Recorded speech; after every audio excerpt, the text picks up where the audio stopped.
Ei, gente.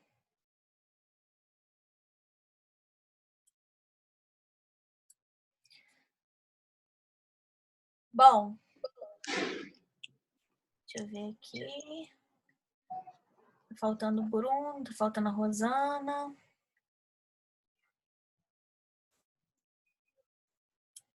Deixa eu ver mais quem. Bom, galerinha, eu estava falando a respeito da questão do artigo 240, né?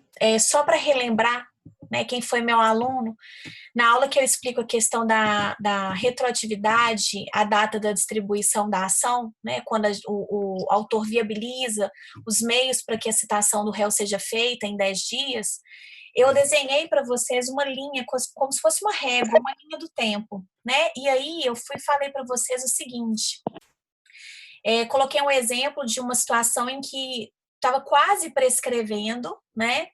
E aí eu fazia a distribuição da ação assim nas vésperas da prescrição, tá?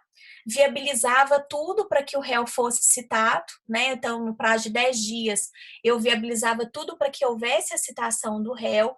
E aí, quando, né, havia o despacho da citação, né, quando o juiz despachava esse processo, despachava essa citação, esse momento do despacho, ele retroagia, tá? A data da distribuição da ação. Então, isso faz muita diferença quando a gente está trabalhando também na execução. É só vocês pensarem, né? Pensa, por exemplo, gente, numa situação em que você tem um cheque, tá?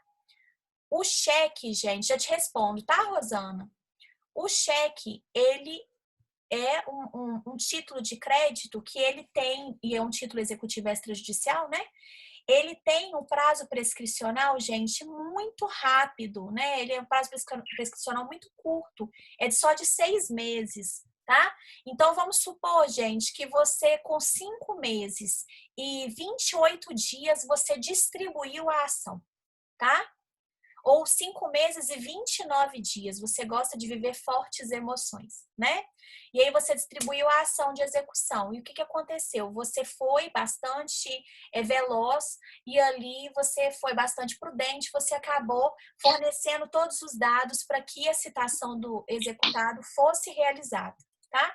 Então, você viabilizou tudo para que a citação do executado fosse realizada.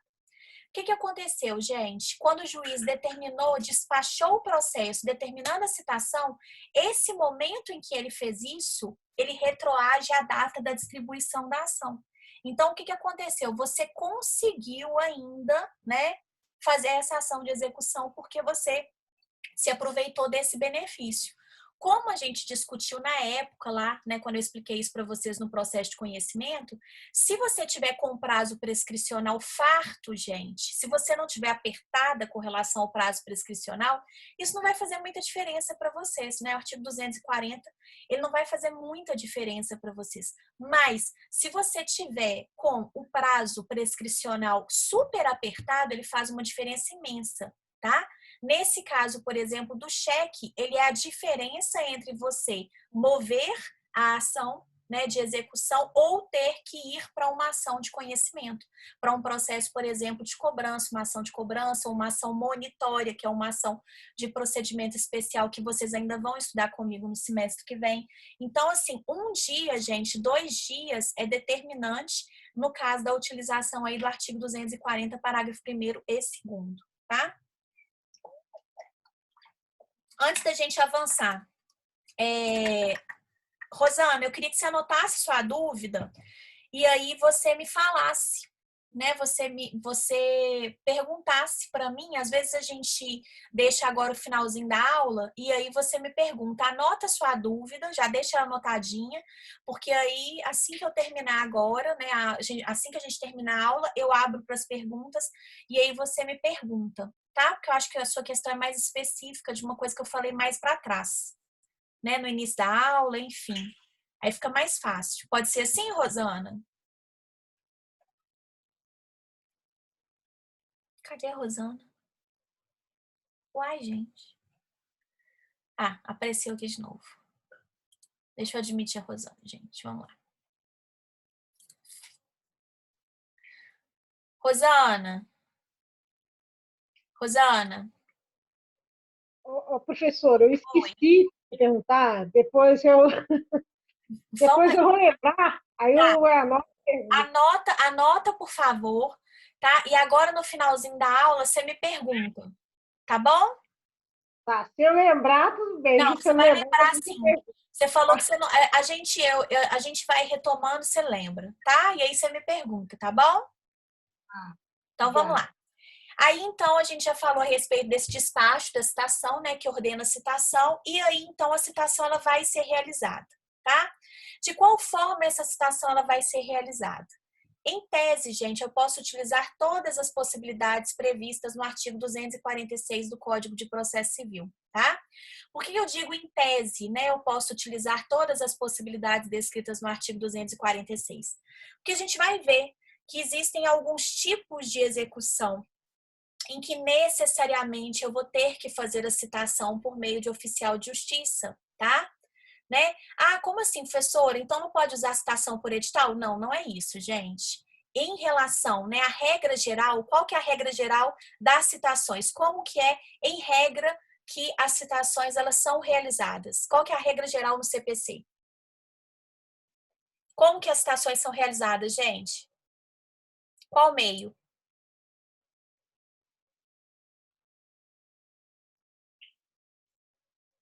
Qual meio que Carta. carta, tá? Citação por meio de AR, né? Essa é a regra no Código de Processo Civil, né?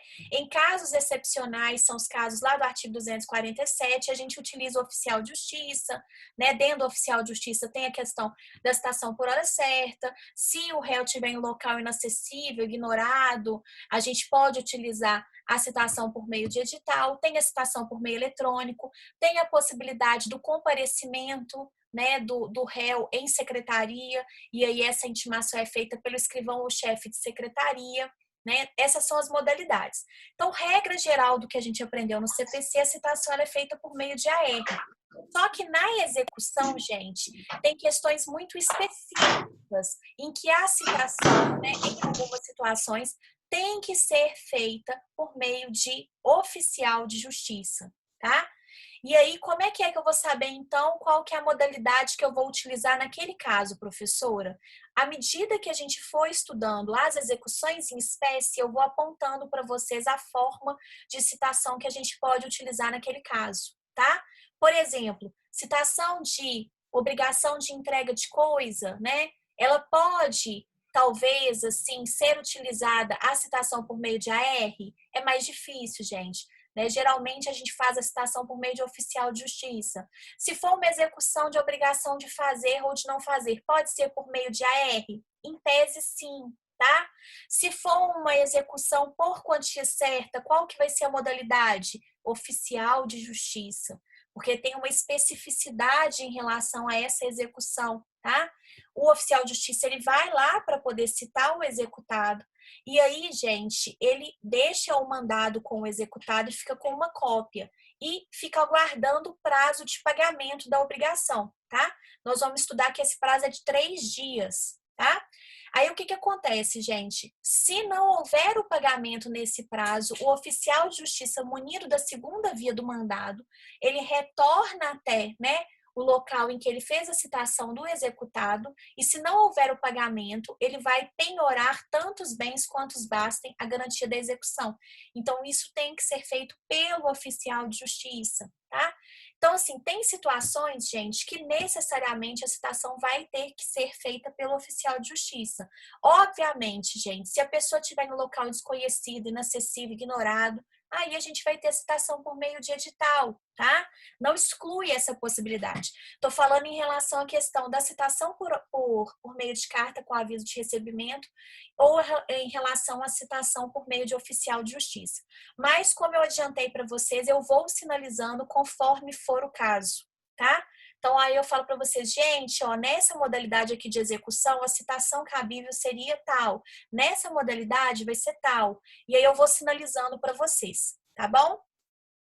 Bom, seguindo, alguma dúvida até agora? Posso seguir? Tá rápido? Às vezes eu vou acelerando, né? Vou entender que não tá, né? Porque vocês estão calados. Então eu vou... Roberta, Fala, Ana. a gente tem que citar, solicitar na petição que a gente quer por meio de carta, por meio de AR, citar ou intimar ele por meio de oficial de justiça, a gente tem que colocar isso, essa Em informação? conformidade com o procedimento. De acordo com cada procedimento. Cada procedimento é de um jeito. Por exemplo, na questão da execução por quantia certa, nem precisa de colocar que a citação vai se dar por meio de oficial de justiça. Isso já é próprio do procedimento, entendeu? Então, se por um acaso, né, eu puder fazer a citação de mais de uma forma, eu indico na minha petição inicial qual que é a forma que eu quero. Mas se não tiver jeito, aí vai na regra mesmo que tá lá.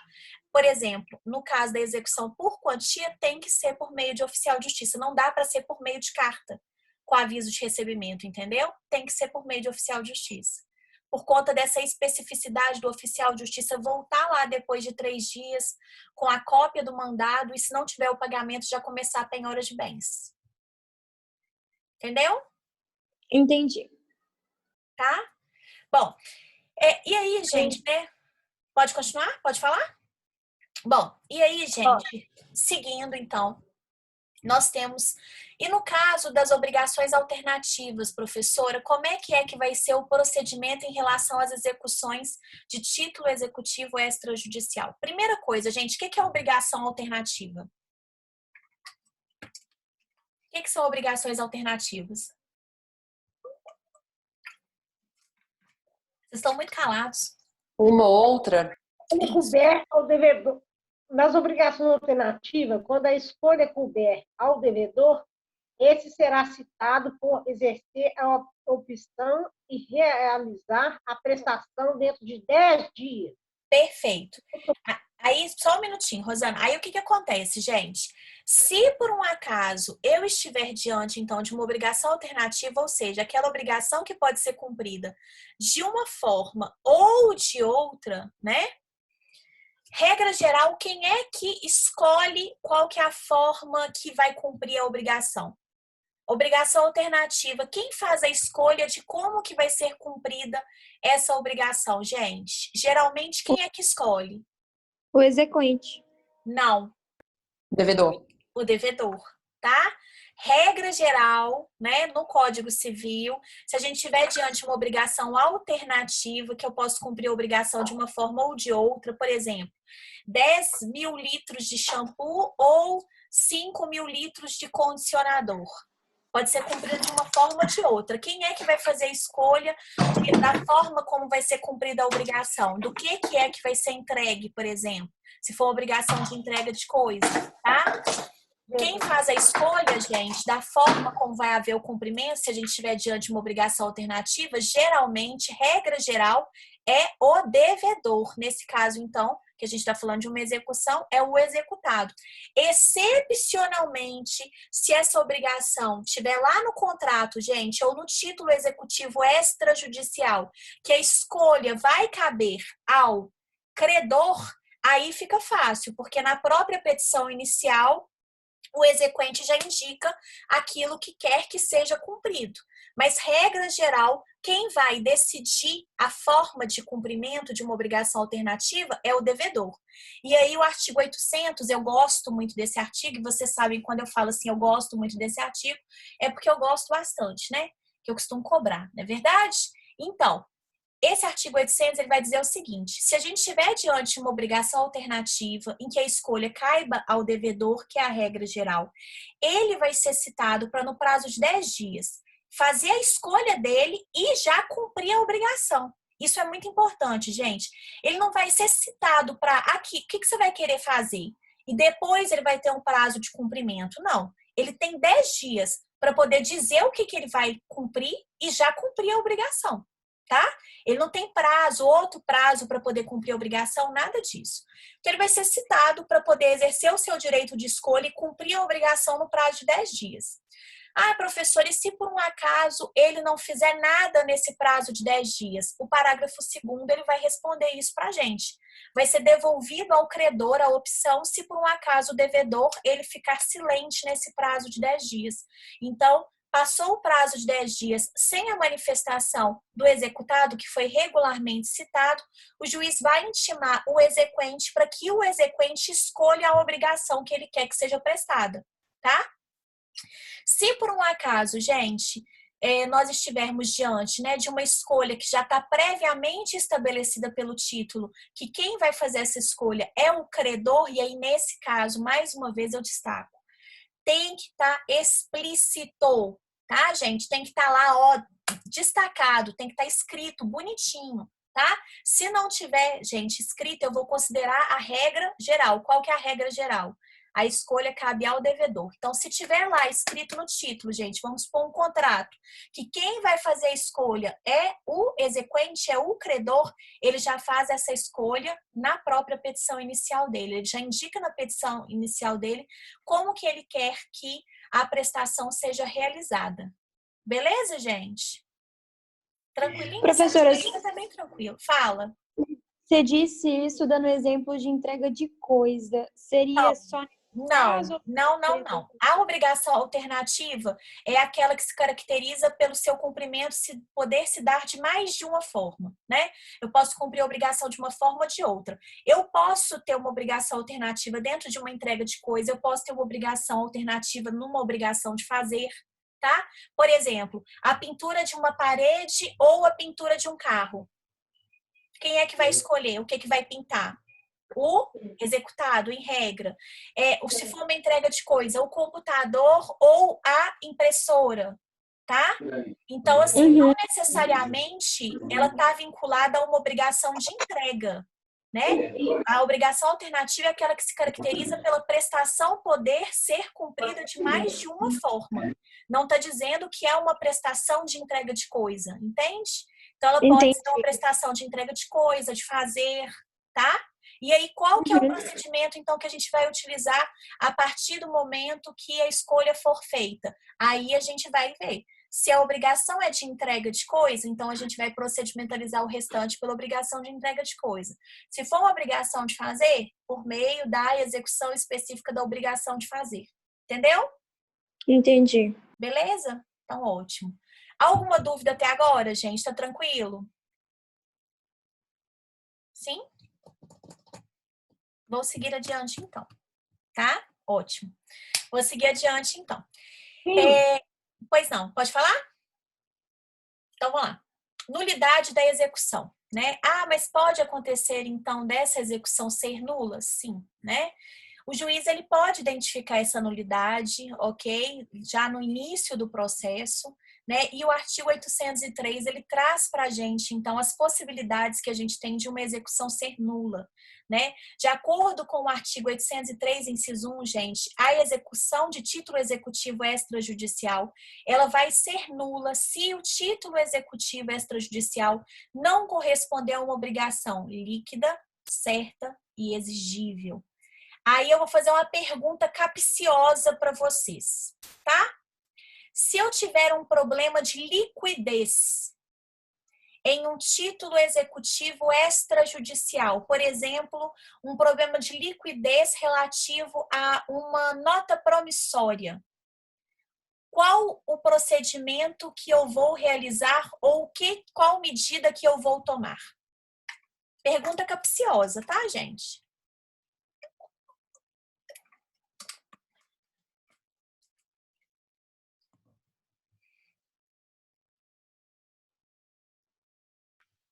Fabrício já respondeu aí, liquidação.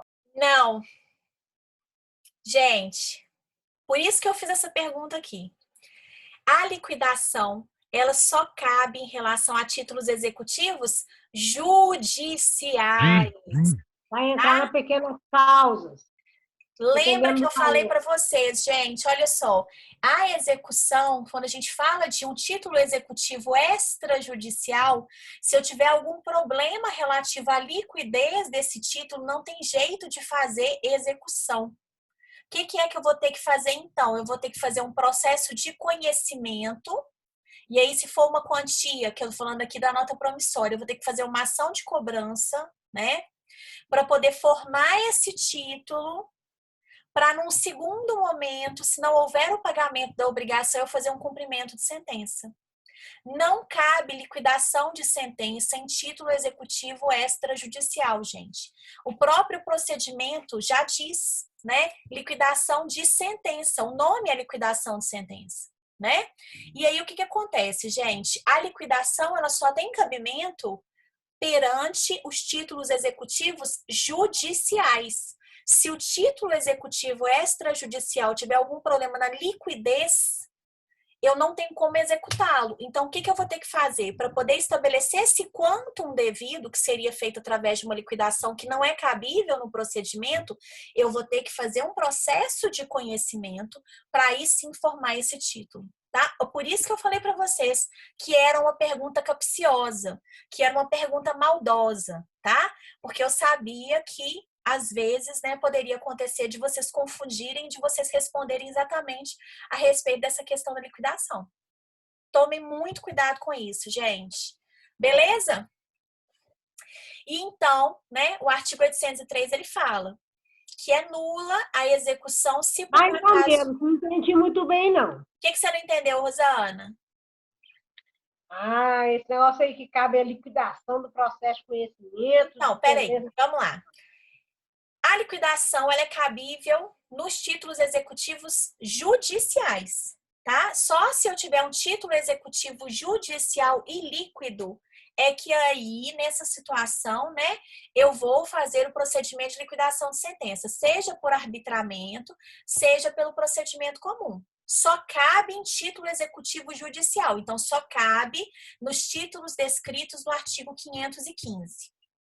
Se eu estiver diante de um título executivo extrajudicial e esse título for ilíquido, ou seja, ele não tiver, gente, certinho com relação ao quantum devido, né? Ao valor devido, se eu tiver algum problema com relação a esse valor devido, e aí ele é ilíquido, né? Ou a prestação que deveria ser realizada, ele é ilíquido nesse sentido, não me resta alternativa senão utilizar esse título para poder instruir uma ação de conhecimento. Por quê? Porque eu vou formar um título executivo judicial, eu vou suprir esse requisito aí, gente, para num segundo momento fazer o cumprimento de sentença, tá? Não cabe, né? Assim, eu quero que vocês anotem isso na porta da geladeira, na parede, né, do quarto de vocês, no teto, na porta da rua. Quem tá ficando só em casa, gente, quando vocês ficarem com saudade de sair, vocês olham para a porta da rua e vocês vão ler isso, tá?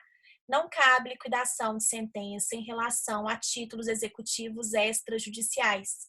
O próprio nome já diz, é liquidação de sentença. Tá, gente?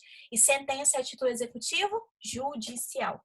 Então, se eu tiver um título executivo extrajudicial que tem problema de liquidez, eu terei que fazer, então, né? Eu terei que formar um título executivo judicial. Não cabe.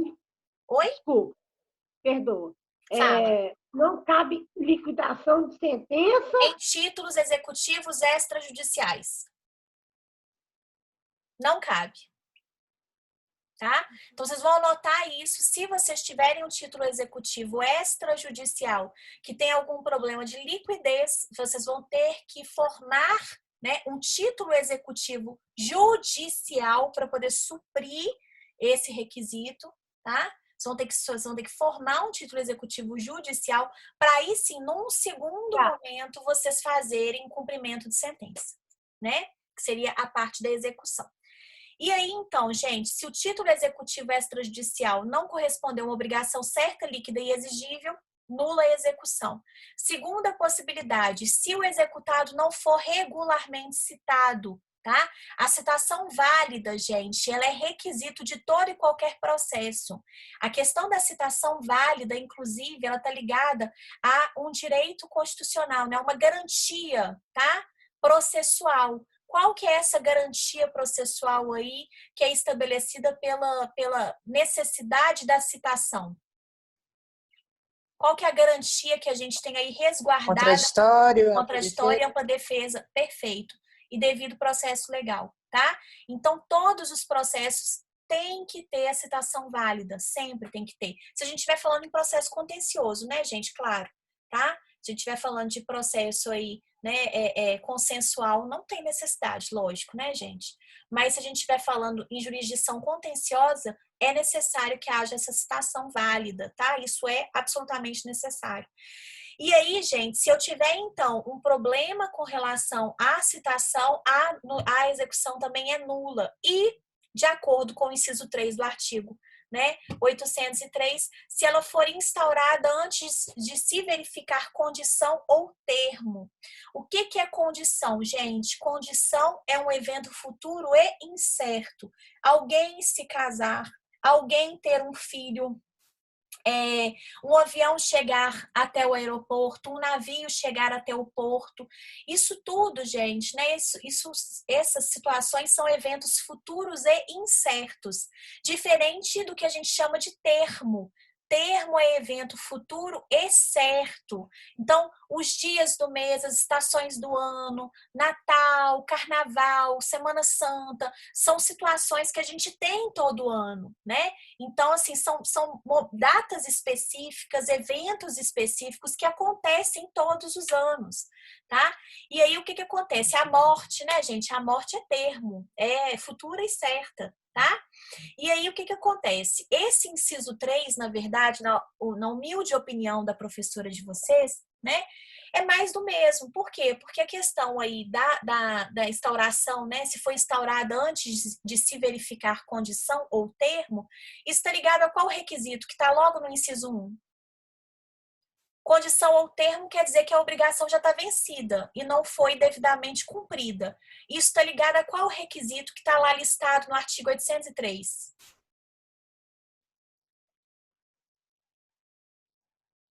Qual que é? Isso, Fabrício.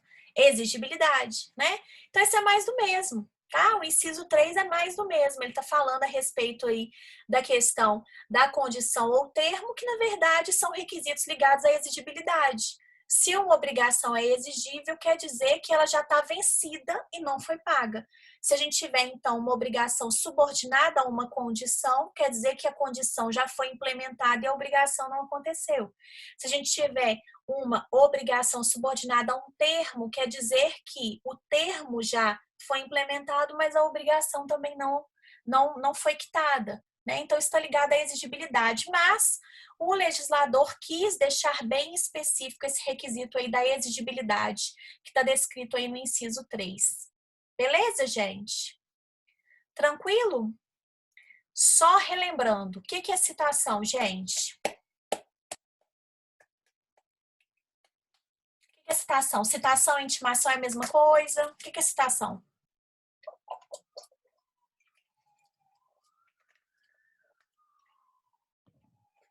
Chamar a parte para o processo. Isso, né? É o ato através do qual eu chamo a parte, eu convoco uma pessoa para poder ser parte num processo de conhecimento ou executado num processo de execução, para figurar como parte num processo, né? A citação, ela ocorre, em regra, uma vez, né? Não tem necessidade de ser repetida, se ela foi ali toda feita de acordo com o Código de Processo Civil, respeitando ali, né, todas as particularidades, todas as formalidades previstas em lei, não há necessidade de se repetir essa citação, tá?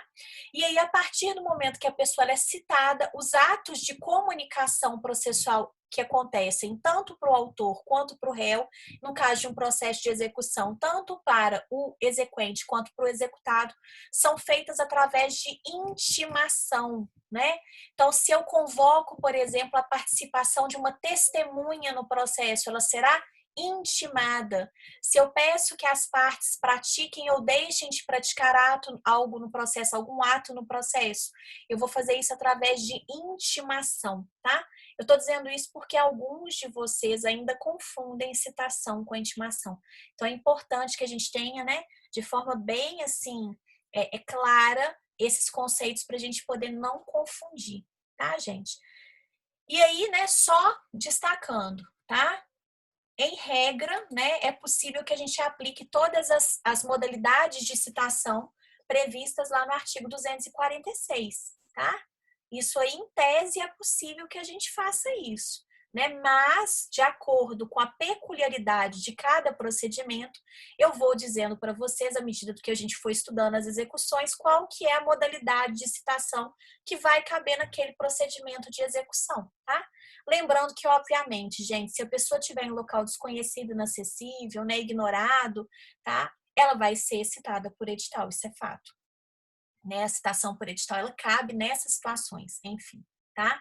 Então, aí o que vai acontecer é que, se a gente estiver diante de uma execução por quantia, a gente vai ver que vai trazer um efeito bem interessante, né, na execução. Só a título de curiosidade, a gente ainda vai estudar isso. Se uma pessoa, por exemplo, gente, ela está sendo citada num processo de execução por quantia certa, tá? Numa ação de execução por quantia certa. Se ela for, o oficial de justiça for até a casa dela, for até o local em que ela vai ser citada e não a encontrar, né? Ele vai arrestar tantos bens quantos bastem para a garantia da execução. E esse arresto, gente, é uma pré-penhora. É o que a doutrina, né, chama de pré-penhora, tá? Então, eu já faço uma constrição liminar nesses bens que vão garantir a execução e depois eu volto lá de novo para poder tentar fazer a citação dele. Por que é que o oficial de justiça ele tem essa conduta, né? Ele tem essa conduta porque normalmente, se a pessoa está tentando se esconder, por exemplo, achando que vai se safar, se você pega os bens dela, geralmente ela aparece. Tá? Então, por isso que existe essa possibilidade. E o arresto ele é bem interessante, a gente vai estudar ele um pouquinho mais para frente, quando a gente for fazer o estudo das execuções por quantia certa. Cenas dos próximos capítulos. É só para vocês verem, né? Como que a gente vai ter aplicabilidade de cada tipo de execução conforme o caso. Ah, e se aí o oficial de justiça voltar lá, não encontrar o réu, né, o executado estiver em local desconhecido, aí faz a citação por edital. Mas o arresto já foi feito. Né? E aí, num segundo momento, vai haver a conversão desse arresto em penhora de bens. Enfim, gente, cenas dos próximos capítulos, tá? Em breve nós falaremos disso. Para casa, para vocês. Vocês vão estudar todos os cumprimentos de sentença. Por quê? Porque a partir de semana que vem, a gente já começa a falar das execuções em espécie. E aí, a primeira execução que a gente vai falar é da execução de entrega de coisa, tá? Se vocês não tiverem bem gravadinho na cabecinha de vocês o procedimento de cumprimento de sentença, os procedimentos de cumprimento de sentença, quando a gente começa a estudar as execuções em espécie, vocês começam a confundir uma coisa com a outra, né? Então, eu já estou avisando vocês para que vocês, né, no caso, estudem essa parte de cumprimento de sentença para poder evitar que vocês confundam com o que a gente vai estudar agora de execução. Tá? Então, para casa, estudar os cumprimentos de sentença. Tá? Todos os procedimentos de cumprimento de sentença. Alguma dúvida, queridos do meu coração? Algo mais que vocês queiram perguntar sobre essa parte aí das regras gerais da execução? Lucélia, quer abrir o microfone? Quer fazer alguma pergunta? Fechou o microfone já. Abre de novo. Alguém quer fazer alguma pergunta, gente? A respeito, né, de algum ponto da matéria, ou mesmo dessa parte da matéria.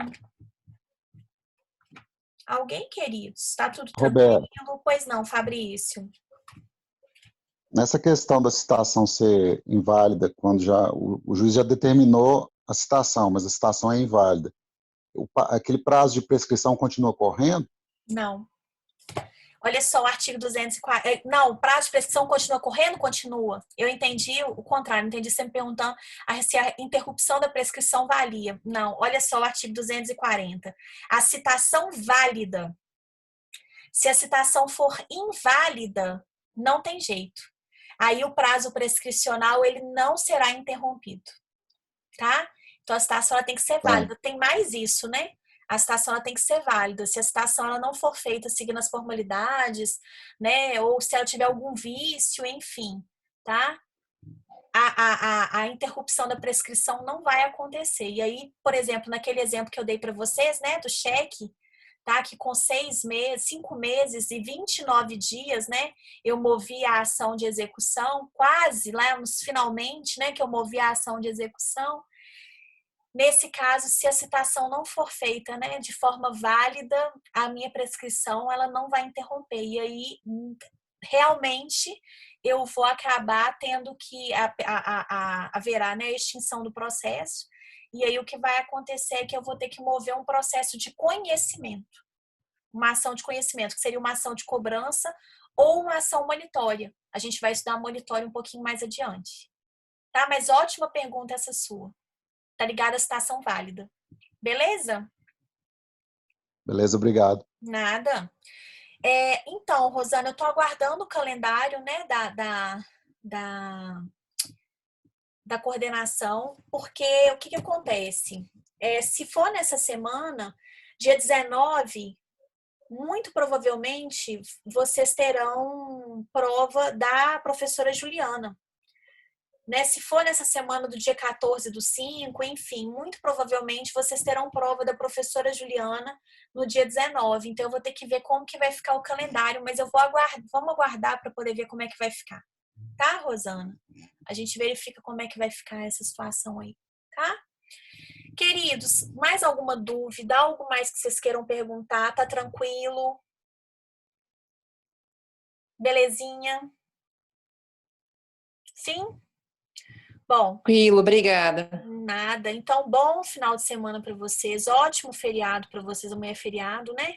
Ótimo feriado para vocês. Estudem. Qualquer dúvida que vocês tiverem, eu estou à disposição de vocês, tá? Pode me acionar no WhatsApp, vocês sabem disso. Comecem a fazer o estudo dirigido, porque aí na hora que vocês estiverem fazendo, as dúvidas elas vão surgir. E aí, à medida que as dúvidas forem surgindo, vai anotando para a gente poder esclarecendo durante as nossas aulas, ou me chame no WhatsApp, que eu vou ter o prazer aí de esclarecer as dúvidas de vocês. Belezinha, queridos? Então, um beijo grande para vocês, um ótimo feriado, um ótimo final de semana e até terça-feira que vem. Um beijo. Tchauzinho, gente.